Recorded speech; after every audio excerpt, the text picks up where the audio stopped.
Welcome. We will next do an example where we will write down the equations for the critical points of a function subject to a constraint given by an equation using the method of Lagrange multipliers. So we will write down the equations for the critical points of x, y, z subject to the condition xy plus yz plus zx equals 3. First, I write the equation in the form something equals 0. So subtract 3 from both sides. The equation becomes xy plus yz plus zx minus 3 equals 0. Then form the auxiliary function.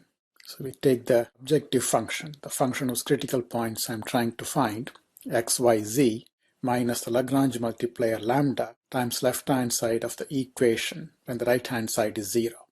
Minus lambda times the quantity xy plus yz plus zx minus 3. Next, we will write down the equations for the critical points. First, we will find the partial derivatives with respect to the original variables x, y, and z. Let's start with x. Remember that when I do the partial derivative with respect to x, I treat y, z, and lambda as if they are constants. In the first term of the auxiliary function, I have x times y times z. It's like x times a constant factor. The partial derivative is the partial derivative of x times a constant factor. So I get 1 times yz or just yz. And then I have minus lambda times some expression. Lambda is like a constant factor, so that stays as it is. So I get minus lambda times the partial derivative with respect to x of the expression inside the parenthesis. In the first term, I have x times y. So it's like x times a constant factor. The partial derivative is 1 times the constant factor, or 1 times y. There is no x in the second term, so its partial derivative with respect to x is 0. In the third term, I have z times x, so the partial derivative is z times 1. The last term is a constant, so the partial derivative is 0. So for the expression inside the parenthesis, I get y plus z. So the partial derivative of the auxiliary function with respect to x is yz minus lambda times the quantity y plus z. So our first equation is that this equals 0.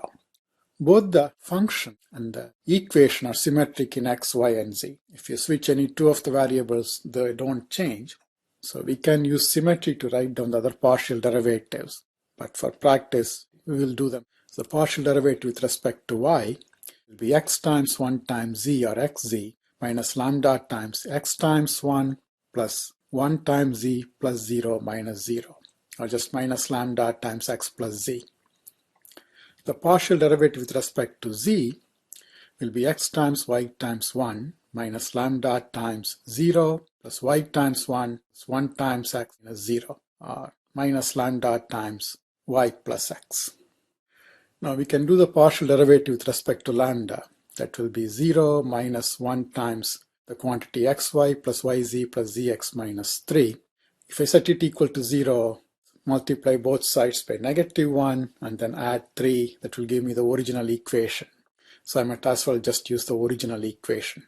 If you're going to actually solve these equations, you would multiply this out first and then work on solving for x, y, and z. So you might want to rewrite the equations in this form.